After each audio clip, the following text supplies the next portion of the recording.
What is good, YouTube, and welcome back to a brand new video. We're back here on NBA 2K25, but this time we're not in the Stephen Curry era for once. It's been a long time that we've been doing those rebuilds. We're back in the modern era, but not just doing any specific rebuild in the modern era.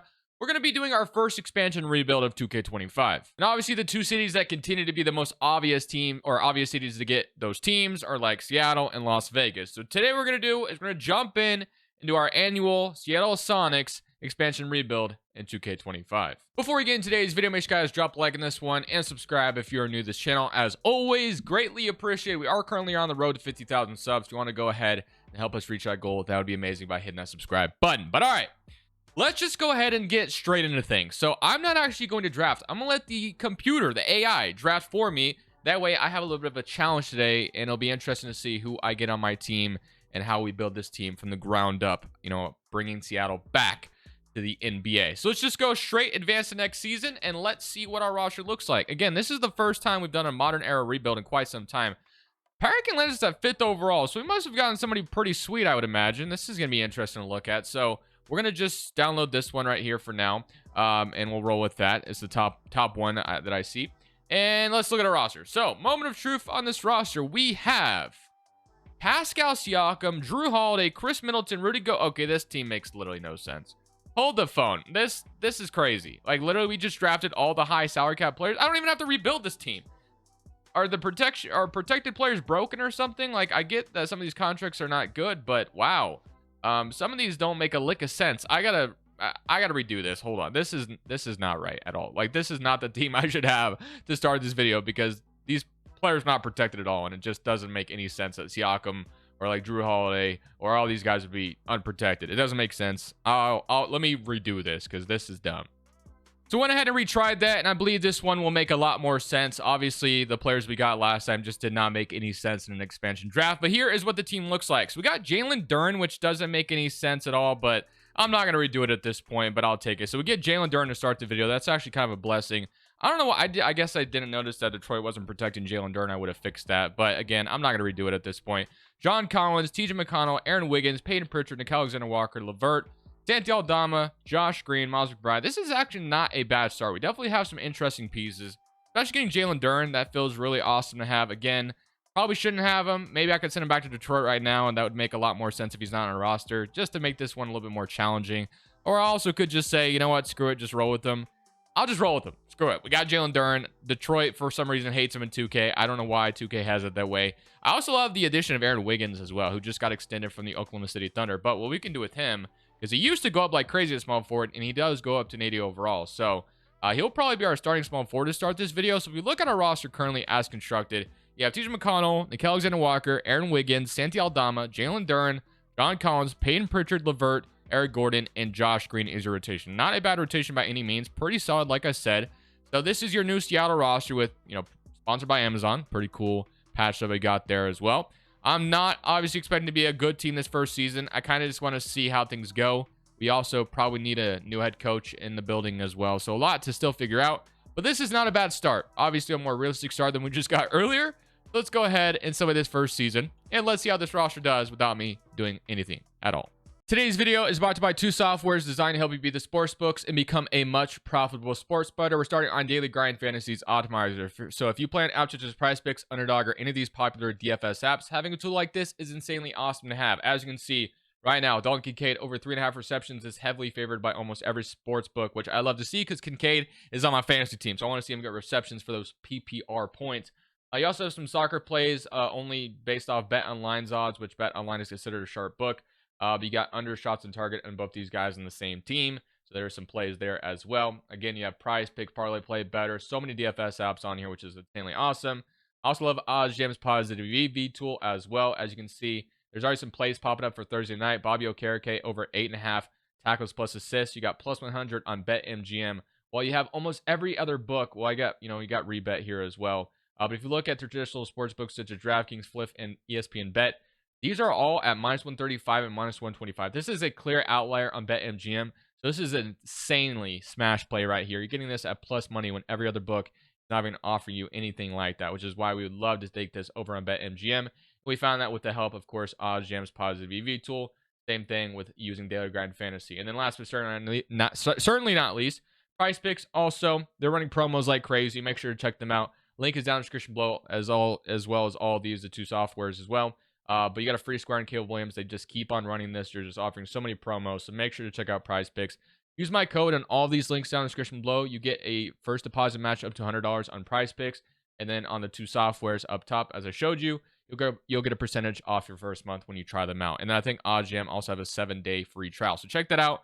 Other than that, let's get back to the video. So at the end of your number one, here is your All-NBA first team, All-NBA second team, and All-NBA third team, all defensive first team, and all defensive second team. And here's your, I guess we don't have any rookies showing, which is a little weird and bizarre, but it is what it is. But let's go ahead and take a look at the playoff bracket. So I also added Las Vegas in this expansion file as well. So not only just Seattle. The reason why I didn't do anything in year one, because I wanted to be a bad team. I want to be in the lottery. I want to have a good pick. But Las Vegas, on the other hand, ended up being a playoff team immediately, so shout out to them for that. So let's see what they got going on. Brogdon, Melton, Exum, Tart, Easton, Nurkic.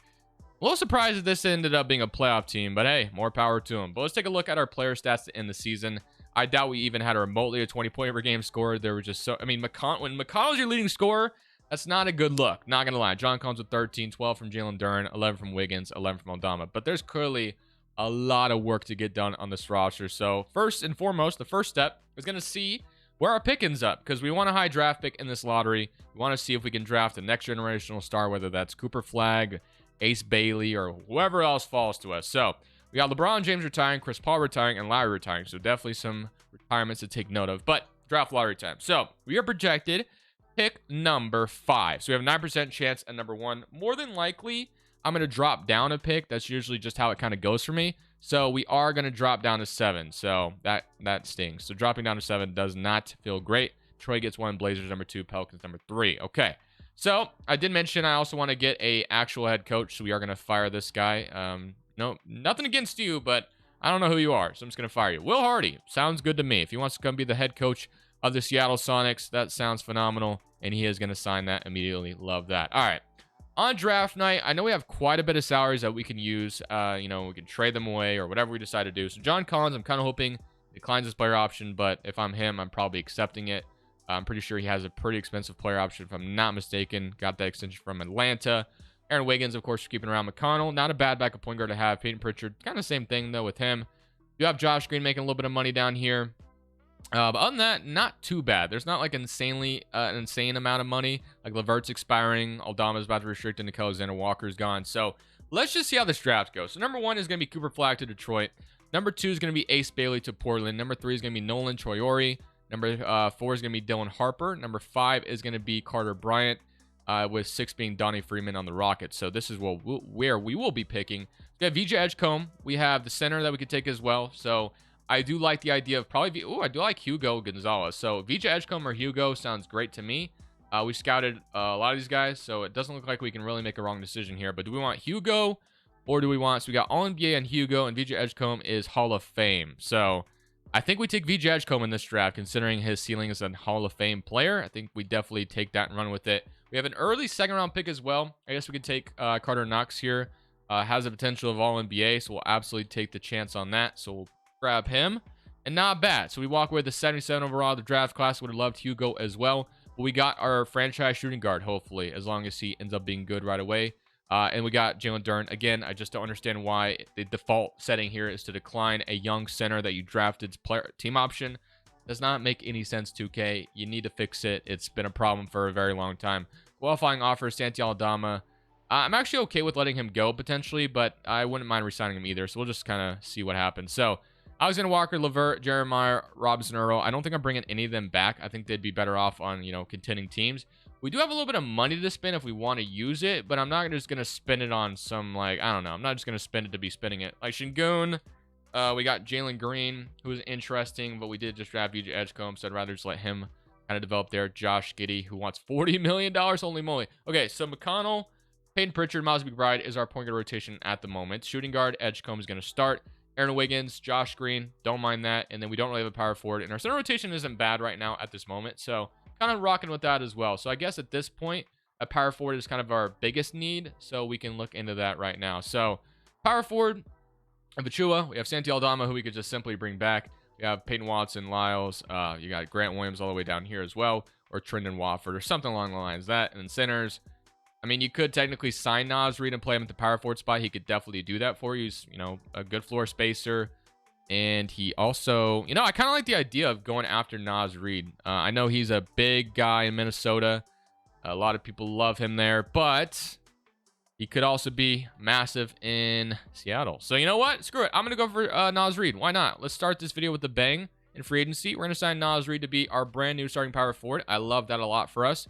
That gives us a really nice scoring presence next to Edgecombe, Aaron Wiggins, and Jalen Duren. So I love that a lot. So we're going to move Mr. Nas Reed to power forward, and he will stay the same overall, but I do like bringing him in and giving him a chance to start and see what he can do with it. So love that. He won't be buried behind Minnesota's front court, and we can still sign another piece if we wanted to. I'm actually okay with moving one of these point guards. I think if I had to move one, it'd probably be McConnell. So I'm going to see what I could get for him. I'm not expecting like a first round pick, but if someone wants to give me a couple seconds, I would definitely jump on board with that. So Ricky Council and Caleb Martin doesn't sound too bad either. If Philly wanted McConnell back, it'd be interesting for them to bring him back. Derek Jones Jr., Jake LaRavia, and John Kachar is also someone interesting. Memphis gives me a young power forward in LaRavia. You know what? I'm not even going to look at the other trades. I like this one. So we're going to go ahead and send TJ McConnell to Memphis. That kind of frees up our point guard logjam a little bit. Give Miles McBride some minutes. And we get our backup power forward in LaRavia, who I think might actually develop. So that's why we like that. Okay. That's going to be our first offseason down the drain. I like it. Or I guess that's a bad way of putting it. Like just, you know, check mark the first offseason. We're pretty solid about some of the things we were able to do. So Wiggins, an 80 overall. LaRavia goes up like I thought he would. David Roddy's down here developing as well. And then Aaron Wiggins, he's not going to be, it doesn't look like he's ever going to turn into that 83 overall he used to be. But he's a fine backup. So I definitely think we could still probably find a starter there for the future. Nas Reed technically went down 1 overall by moving to power forward, I guess. So he's an 81 compared to the 82 we signed him to, but all good. He may not be committed. He may not stay here throughout the whole video, but I think just starting with him, giving us a little bit of a scoring presence, getting some excitement in on this team was necessary, and I don't feel bad about it at all. So let's get this next season. Let's take a look at rotation altogether. I cannot wait as 2K is taking its sweet time loading up. There we go. I was about to say, are we about to freeze right now? I don't know what's going on. All right, so we do have a new head coach, new everything, new team, new jersey. So Peyton Pritchard is starting at point guard. It's VJ Edgecombe, Josh Green, Nas Reed, Jalen Duren. So Aaron Wiggins, John Collins, Miles McBride, and Jake LaRavia all off the bench. I don't mind that. I actually can rock with that, and we'll see how that goes. Proficiency is going to be 3-star balance with Will Harden leading the way. I will say we do need to look at shot tendencies to see who's going to be scoring on this team because we need to establish a scorer pronto. So Duren probably won't be that guy, but I'll push shot tendency up to like a 65. Nas Reed, since we just signed him to a big contract, can shoot a little bit. Peyton Pritchard. VJ Edge comes out of the draft as a 75, so we could push that up quite a bit, actually. And then that might be all we can really do. So Nas Reed and VJ Edgecombe might be like the 2 main scorers for now. And then one thing we'll also do is we'll send Mr. Carter Knox to the G League and kind of see what he can do down there. So just kidding. I guess we can't. Maybe I turned G League off by accident. Oh, well. All right. We're going to simulate year 2, excuse me. We'll see how this goes. We're obviously taking the slow approach here. We got a couple nice pieces, but there's still a lot of work to be done. Hopefully VJ Edgecombe can establish himself as a star in Seattle immediately, though. That would be awesome. So at the end of year 2, Luka Doncic is your MVP. Cooper Flagg, Rookie of the Year in Detroit. Almond Thompson, 6th man, Wemby Defensive Player. And Rob Dillingham is your most improved. And Brunson is your clutch player. Jason Kidd is your Coach of the Year. And Hobson is your Executive of the Year. So here's your All-NBA first team, All-NBA second, and All-NBA third team. All defensive first team and all defensive second team. Finally, we see all rookies, and VJ Edgecombe does establish himself on there, which is awesome. Let's see. He averaged 21 out of the gate. Not bad efficiency either, so I love to see that of VJ Edgecombe. And, of course, our other rookie did not play immediately. But we end up as a play-in team, which is fun and fantastic that we got a play-in spot in only year 2. So you had 21 from VJ Edgecombe, 19 from Nas Reed, and 18 from Jalen Duren. So really solid stuff. Love seeing all of that. 11 from Wiggins, 11 from Pritchard. With 7 assists, not bad at all. Really nice stuff there. John Collins with 10 and 7, LaRavia with 10, and then 9 from Miles McBride and 8 from Josh Green. So all around, really happy with how things went. We are going to lose in the first leg of the play-in, though. I'm not too discouraged by that. I'm fine with just going to the lottery and just drafting more young talent here. And we'll have some cap space open up again. We're going to be slowly building this thing up from the ground up, of course. So Mavericks go on to beat the Knicks in 4. So on to the lottery we go again. So we are going to be projected pick number 11. So obviously I would love nothing more than to jump up and have a really good chance at jumping up to number 1, but we're at a 3% chance. So more than likely, that's not going to happen.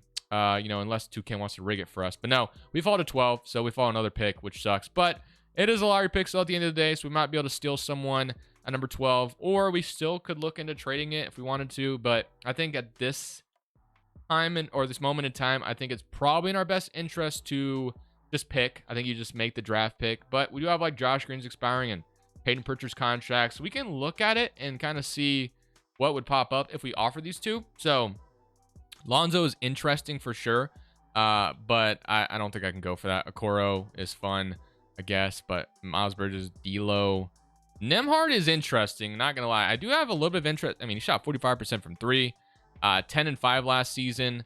You know, Nembhard is one of those guys where I definitely could maybe see Nembhard becoming like the next point guard that breaks out if he ever goes on his own team. We saw what he was able to do in the conference finals with Halliburton hurt. So there is some interest in this trade, but before I do that, I do want to see what I could be missing out on, because if we look at this draft, we won't be picking until 12. So the odds of us getting anybody insanely awesome is slim. But do you trade the 12th pick for Andrew Nembhard? I'm not sure I can get behind that. So we're just going to take our chances in the lottery. Cameron Boozer goes 2, Cale Wilson 3, Peterson goes 4, Thomas, Darius, Braden, Jalen. All right, so we're about to be on the board, and I believe, okay, Koa Pete was someone I was interested in, but he goes. All right, so we have Nate. I don't know much about Mr. Nate here, but he does have an All-NBA ceiling, so that's interesting to take note of. All-NBA. Another center with All-NBA. You got All-NBA. So it looks like we have some pretty solid players here.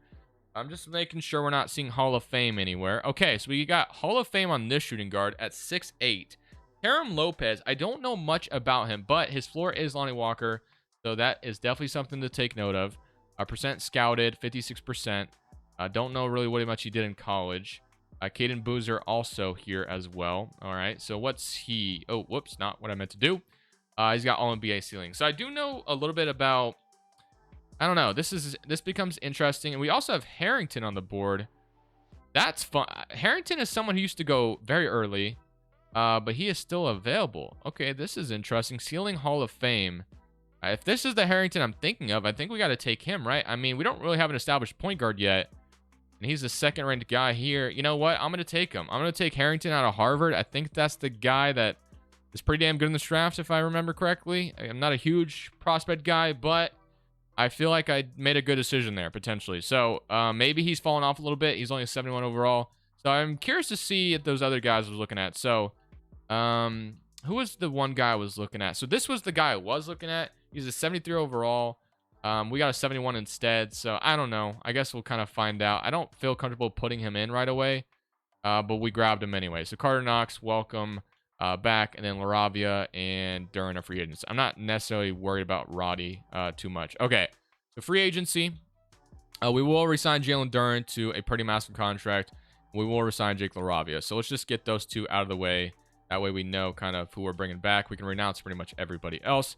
All right, so now in the free agency, we do have Luka Doncic available. We don't have the money for him, though, unfortunately, so we're not going to be able to do anything like that. So we do have a little bit of money, but nothing like that. Cole Anthony could be a guy we go for. Caruso's available. Washington, John Collins will bring back, but I probably won't go that direction. So Miles McBride and Peyton Pritchard are point guards. We did draft Harrington, but again, I don't know if I can play him right away. VJ Edgecombe, John Kachar. And then we got Josh Green Wiggins, and then Nasri LaRavia, and then Jalen Duran. So I think the first step is I am going to go sign my backup 5 now. So we got Daron Sharp, who I don't mind, and he's 24 years old. So I'm going to go ahead and give him a 3-year contract to come be our backup 5 potentially, and he will sign that. So I think he'll develop a little bit more as well. So I do like that. It looks like McConnell got released or something. And no, I mean, I don't know what happened. I felt like he was locked up for 4 years, and now he's a free agent. I'm not sure what happened there. But all right. I honestly believe we should probably look into making a trade. Like, I kind of like our front court rotation, so I probably won't mess with the front court. I'm kind of looking at the back court and the point guard and the small forward in particular. I don't mind Wiggins going forward. I mean, he was solid enough last year where I don't mind him just as a starter. But if we can establish ourselves, which we almost did with Nembhard, we can establish ourselves our long-term point guard option. I think that's what I want to do this offseason. So I'm going to see if we can do that right now. So the one guy that becomes very interesting to try to go after, I'm not going to lie, is Cade Cunningham. This is the one team that's still like rebuilding right now, so it's a little bit easier to get their prospects. They did add Cooper Flagg. They were the 6th seed last year, but considering they're rebuilding, and that's what their team intel is, and he might be available. Devin Booker's interesting as well, but, you know, Cade Cunningham came to my mind. You do have a couple other options here as well. Like George is interesting off Utah. He will be pretty cheap to go get. He's an 83 overall. So maybe, you know, George a little bit more realistic considering that obviously the Pistons were good last year. So trading Cade probably doesn't make as much sense for them. So if we did try to make something happen with the Jazz, let's go look at George a little bit here and see what he did with the Jazz last year. So he is still, let's see. So he's at the top here. He inked a new contract with them. Really solid stats across the board.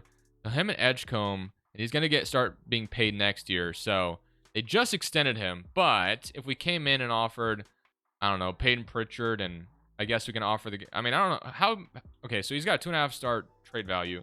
So Pritchard, Harrington, and Carter Knox, maybe, and we get Keontae George. Like, does that something we have interest in is the question?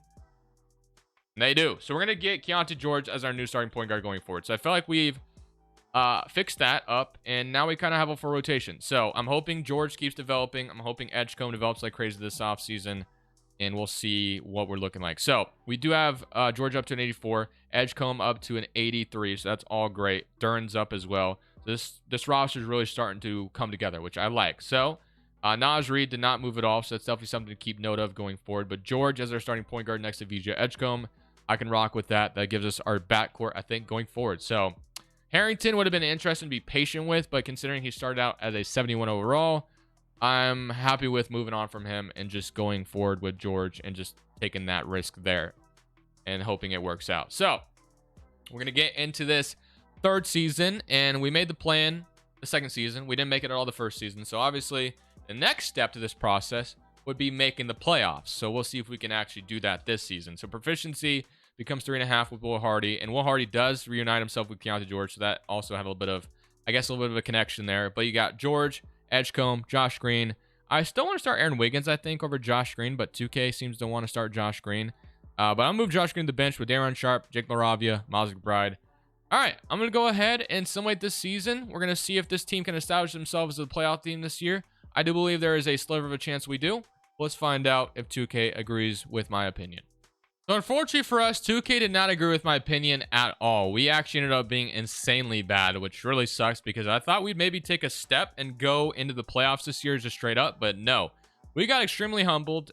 We ended up being insanely bad. Now, again, it's not necessarily a bad thing because we'll be in the lottery. We didn't trade our first or anything, so that's good because we would have traded our first for George, then that would have been pretty horrific. But Edgecombe does come out here and average 25 with George averaging 17.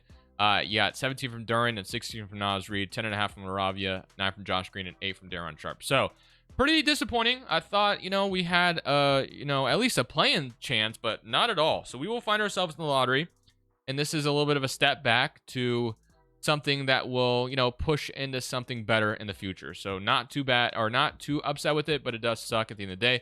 A lot of crazy retirements here. You got, like, Steph, Kevin Durant retiring, Drew Holiday's retiring, Paul George, like, a lot of great players are retiring. Imagine all these guys retiring at the same time. That's kind of crazy. That would be a crazy wild ride to see.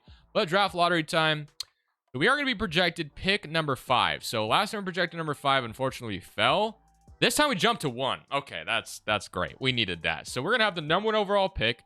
So we have a number of different things we could go with it. We could trade it. We can draft. Then 2027, who is the best player? I don't know much about the 2027 class, but I think when you have that type of selection, you take Tyron Stokes, who has the ceiling of LeBron James Hall of Fame, apparently, and you don't look back. So, Brandon McCoy, I mean, we do need a small forward anyway, so I think that's who I'm going to take, and I'm not going to even think twice about it. So, let's just go to draft night, and let's submit that selection and bring him in.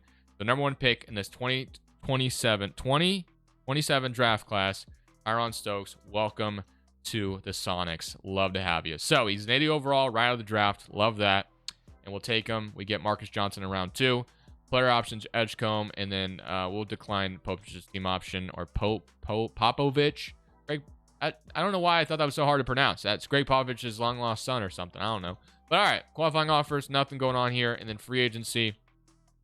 I don't know if we have any. Okay, Josh Green, Miles McBride do become interesting for us if we want to bring them back. But all right, so we have George, we have Edgecombe, we have Wiggins and Stokes, we have Nasri, LaRavia, we have Jalen Duren and Darren Sharp. I low-key think I might look into trading Nas Reed. I know I just signed him not that long ago, but I feel like we're gonna have a lot of scoring on this team, so maybe we can replace Nas Reed with something else. But we do have to. So like Portis is interesting, but him being 32 kind of turns me off from this trade.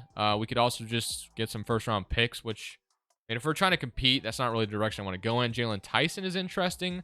We have to trade it first. We get a backup point guard in Lonzo. That might be interesting to look into. Clint Capella, Miles Bridges, Walker Kessler, Wendell Carter, again, Daniel Gafford. Can get Colin Murray, Boyles, and Ivisic. We'd have to trade a first to do that. Aaron Gordon at the power forward spot is interesting at 31. We get Julian Champagny. Okay. Michael Ruzic hasn't done what is going on with that man's smile? He looks crazy. I cannot trade for you just simply because of that. Caden Boozer and then Carl Carrington. Okay, Carlton Carrington. All right, is that Bub Carrington? Just kind of pronounces or just put in as Bub or Carlton Carrington. Interesting. Okay. So if I'm going to trade Nas Reed, I don't mind this trade. We get Lonzo and Tyson. It gives us, you know, a backup point guard, and it gives us a backup small forward that I do like the idea of. We don't have to sign Josh Green back. So I think I can rock with this. I think this gives us something to be excited about. We do trade a top 10 pick, but I'm going to do this. I love what Nas Reed has been able to do for this team, but I just think if we separate the scoring between Edgecombe, our new prospect, and Keontae George, I think that'd be a lot better. Sometimes when you have too many scorers on the roster, it just doesn't work in 2K, I've noticed, which is why we're going for that, what we've done there. So, got our backup point guard, got our backup small forward, even though I guess we technically had it already, but we can move Wiggins to shooting guard if we need to, which I probably will end up doing. So, Josh Green doesn't become someone we need to re-sign. We have, like, Kenyon Martin at power forward if we want to bring him in as just a body there. So, I'll sign Kenyon Martin to be our backup power forward. Wiggins will move to shooting guard. And we'll have our season going in. So, let's go to player progression, and let's see what it looks like this year. Let's see if Edgecombe jumps up even more. Does Duren? Does George? Let's find out. So, player progression. We're about to go to year number 4 at this point. So, Edgecombe is up to an 88. He has been as advertised. Jalen Duren is up, and George is up as well. Lonzo's a backup is interesting. I like him a lot coming in. And then it's all about what this guy brings to the table, of course, Stokes. I'm curious to see what he does immediately for us. I mean, I think just getting him on this team, having the #1 overall pick was overall a great blessing. We'll see what it turns into. This may not be a championship year just simply because we're going to still be kind of a young team relying on some young players. But I'd like to think this year we actually are a playoff team, though. And I said this last year, but I'm really hoping that it does come true this time around. So at the end of the season, we do get Tyron Stokes win Rookie of the Year, which is awesome to see.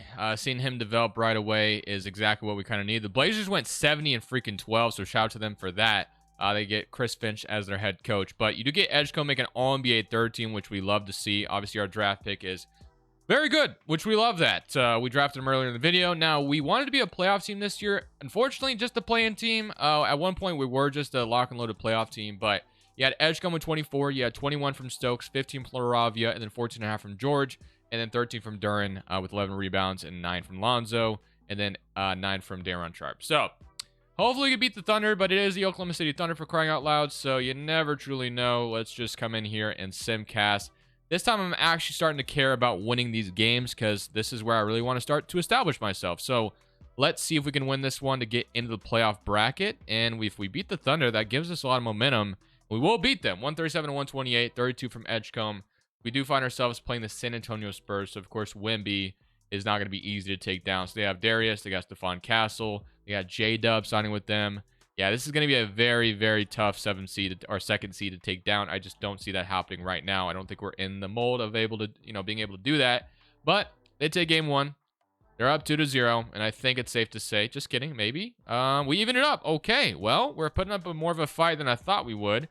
So maybe we can win this game 5 and make things very interesting. If we're able to upset the Spurs, I have to imagine that... No, it's not going to happen, though. It was a fun dream for a second. We're going to lose game 5. I think more than likely we probably come home and lose game 6 as well at this point. But maybe I'm surprised here and we win, of course, a game 7. And it's not looking like that's going to be the case. So the Spurs will eliminate... Okay, I spoke too soon. Never mind. We are going to win game 6 and force a game 7.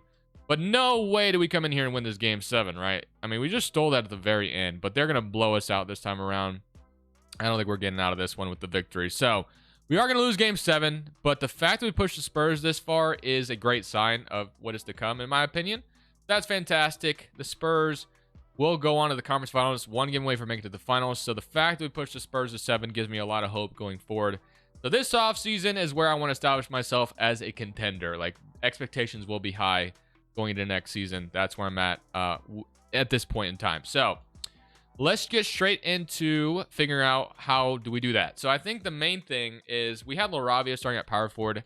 One thing I didn't really, look into when I traded Nas Reed, I wasn't really thinking about what we're going to do at power forward, but now I definitely have an idea of what I want to do. So we will trade LaRavia. Stokes' contract is crazy on a rookie contract, but that's how much they're going to be once we keep going in the future. So I'm going to offer LaRavia and Kenyon Martin and kind of see what would pop up, and maybe we get a power forward just from the trade finder. Why not reunite us with another power forward that Will Hardy coached, and that is Lauri Markkanen. He's on the last year of his massive contract, so this is a low-risk type of thing. Markkanen is an incredible player. We trade LaRavia and Kenyon Martin to do it. Sign me up. We'll do this trade all day. So Lauri Markkanen becomes our new power forward. He might even go up, and he does. He goes up to 85 at power forward, so he'll be our new power forward. I don't want him to score as much on this team, though. I will be honest with that.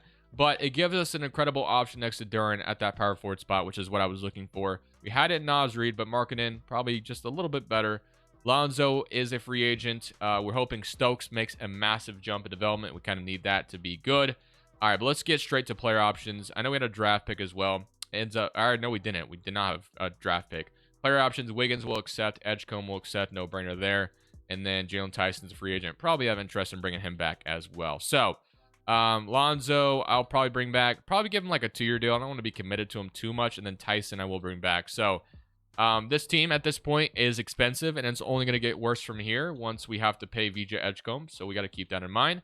But Keontae George, Lonzo, VJ Edgecombe, Wiggins. You got Stokes, Jalen Tyson, Lauri Markkanen, Duren, and Sharp. So at this point, I feel like this could be a contender. And I'm hoping Stokes jumps up as much as I think he will. If he's like an 85 or something, it should be there for the taking. So he is up to an 86. So even better. He went up to an 86 overall right out of the gate, which is what we signed up for when we drafted him. We also have Marcus Johnson jumping up quite a bit, which is definitely something to take note of. But yeah, Edgecombe's a 92 now at this point. This guy has become an ultimate star for us. The last year of his rookie deal. We really have to hope that this year we establish ourselves. We've been a play-in team. We got in the playoffs, but man, do I want to find ourselves as a lock and loaded playoff team. I'm going to even auto-generate these rookies because I'm feeling confident that this year we could go win a championship. That's how. That's the expectations I'm setting ourselves up for this year, because we pushed the Spurs as far as we did, and this team is looking damn good on paper. So hopefully what I'm expecting ends up being the case. So we're starting the mid-season, and I'm making a change at our center position. I don't know what it is, man, but this simulation isn't going as good as I think it should be going. So I'm going to be trading Jalen Duren for Bam Adebayo. I'm going to see if that makes a difference at all. Just simply going to be doing that. Right now, we're 21-21. I just think that's unacceptable. I don't know why we're 500. Like, that doesn't make any sense to me. So we're going to replace Jalen Duren with Bam and see if that changes anything. I could also still maybe look into trading Markkanen, although I was happy about getting him. But let's see. So right now he's averaging 11. We could look into trading him as well. So Bam Adebayo ends up being our new center, upgrading from, I guess, what we had. We have Keegan Murray pop up, which I find interesting, but I don't think there's anything here that like convinces me we should do something in this trade finder. So I'm just going to roll with Bam Adebayo as a replacement to Duren, and I'm going to hope that changes something. Maybe there's a reason why Detroit never wants to keep Duren around. I don't know what it is, but let's simulate and see if things change after we just traded away Duren. I don't know if that will be the case, and it looks like it's not changing anything. So for whatever reason, this team is just not good right now. I don't know why. It looks like it should be damn good, but for whatever reason, it's not. For the first time in this video, we do just straight up make the playoffs. Only as a 6 seed, though, so I'm still not convinced this team is as good as it should be. But Edgecombe is just dominating, averaging 27, 8 rebounds. He's been exactly what we wanted and then some, so can't be too mad about that. So we end up as a 6 seed. If you look at our player stats, yeah, 25 from Stokes. So it looks like Edgecombe and Stokes have been phenomenal as a duo, with George at 15 and 7. 13 and 10 from Bam, who we brought in, 11 from Markkanen, and 10 from Jalen Tyson. So I guess we'll see how these go. I assume we get out of round 1. We do get Memphis in round 1, who has 92 Cameron Boozer and 91 Kadeen, I guess, or however you say his name. I don't, Kadeen Maluk, or I don't know. I probably said that name completely wrong. But yeah, this is a damn good Memphis team, so I can't just sit here and say they can't beat us. But let's go ahead and see if we can maybe make some noise here against Memphis. So we are going to have an even series with them. Let's see if we can win game 5 to take an advantage in this series. That'd be massive if we could do so. At this point, I'm hoping to be a contender. So I do want to advance to round 2. It's not looking like that's going to happen right now, though. So that definitely stings. So let's see if we can push this to a game 7, though. We did last year against the Spurs. We have the lead right now. But they take it back. We get the lead back again. It's looking like we're not going to be going to the second round. So I don't know. I think I'm going to do one more offseason on this, and we'll see if things change. But there's something on this roster that just isn't clicking, and I can't figure it out. Maybe it's rebounding. Like, that's usually an important thing in 2K. But we have some damn, like, Edgecombe's averaging 8 rebounds a year. Like, I don't think that's the problem. So I don't know what it is. Just not working. Just simply not good. So I will not hire Will Hardy back. We have Ime Udoka, so I'm going to go for Ime Udoka and see if we can get him on the team. He will sign, so new coach. Let's go to player options. We traded our draft pick away, so on player options, we get Stokes, who will probably develop even more, so that's going to be massive for us too. Johnson is quickly, really established himself as someone who looks like he's going to be good. He jumped up like crazy last year. The Wiggins, I'll re-sign. I'll re-sign Edgecombe. Maybe I go for a different backup 5 this year. And then Markkanen. So Edgecombe is getting an offer from the other expansion team. Obviously, I'm not going to let him go. I think we do resign Markkanen as well. So let's just get that out of the way. We'll resign Markkanen. I think losing him for nothing would have been kind of terrible. So, all right. So now we get Keanu George Lonzo. We got Edgecombe, Wiggins. We got Stokes, Tyson, Markkanen. And then I think what I'll do is I'll trade Lonzo for a different backup 5 and see if that changes anything about our luck. Let's do this. So Bob Sims, do we get Capella? I like the idea of Capella. Might just go for him. If there's anybody else that pops up, you got also this guy popping up, which is interesting. But I think getting the backup center that I want in Capella or Rob Williams is fine as well. But I'm gonna go for Capella. We get Sutton here as well, so that's gonna give us a legitimate backup 5 to Bam. All right, so this next season is the last one, regardless of what happens. I mean, we have a 35-year-old Capella as the backup, but I can rock with it. And now we need a backup power forward or a backup point guard, and we should have a 4 rotation. So Scottie Pippen and then we will obviously have that one guy who should come back, Marcus Johnson, who should come back as a qualifying offer. So maybe just wait for him and just roll with him because, it obviously isn't giving us the ability to re-sign him. But once he's back as qualifying offer, we should be chilling. So I'm about to go in the final season, regardless of what happens. If we suck again, we suck again. I don't know what it is with this roster, but it's just not clicking. But hopefully this will prove different this year. So you have Markkanen down to an 80, which definitely stings. You do have Johnson up to an 82, so he's going to be our backup this year. Markkanen jumping down to an 80 is kind of terrible. So let's see what we can get for him, maybe, if there's anybody different. So Miles, Gordon, Keldon. We can get Iguodaro at 9 points. Tyus Jones is a backup. Colby Jones, Robert Williams, and Poole. I mean, I guess at this point, we'll just roll with Markkanen and hope. And then I didn't even really pay attention to how much Stokes developed into, and we can't look at him now. But what was he? So he was an 86, and I can't look at him right now. But assuming he jumped up like crazy, I completely ignored it. But all right, final season coming up. Let's see if this year is the year we finally change things around. So that's all I'll be looking into. Hopefully, this is the year we get it done. So Ace Bailey in a Blazers uniform wins MVP to end off this video, and the Blazers have been phenomenal. We have not met them at all yet, but we do get an All-NBA second team from Stokes, and does Boozer make it somewhere? Yeah, or sorry, not Boozer. Edgecombe is who we have, 95 overall. So we're the 3rd seed. So that's the best we've been in the video, so I'll absolutely take that. But it still feels like the regular season didn't go as smoothly as it could have because we were kind of struggling out of the gate a little bit. We were still hovering around 500. Just completely baffled by how the sim has treated me today. I don't know what's going on with that, but whatever. We get Houston around 1. I have to hope that we get out of round 1 today. Like, I feel like we should be able to. Maybe it's just the fact that every team is good. Maybe I should take that into consideration. We find ourselves down 3-2 in round 1 again. So we'll see if we can come out here and force a game 7. Or we're going to end this video off by never getting out of round 1. That could be the case. But Gonna be a close one here, and we are going to get to a game 7. Okay, so game 7, they did want us to fix the rotation a little bit. So go to a game 7 in Seattle and see if we can win this game 7, get to the second round for the first time in this video. And Houston is not going to make it easy on us. In fact, I don't think we're getting out of round 1. So that is a beautiful way to end this video. Just craziness. I don't know, man. I thought we put together a damn good roster. Maybe it's the draft class that everybody's just absolutely juiced, so everybody's so damn good. Maybe that's what it is. I don't know what's going on there. But we were bad throughout the video. Just plain and simple. I thought I did my best to put together a good team. But I'm ending it there, man. I don't think things are going to get any better. I've pretty much made my decisions on who I wanted to bring in. And the fact that we never got a round 1 to me is a crime. But it is what it is. I hope you guys enjoyed the video regardless. Maybe it's just completely my fault. I don't know. But I'm ending it there. I'll see y'all in the next one. This is Crushables. I'm saying peace. Thank you guys so much for watching. Make sure you click here to watch another video that I know you'll love.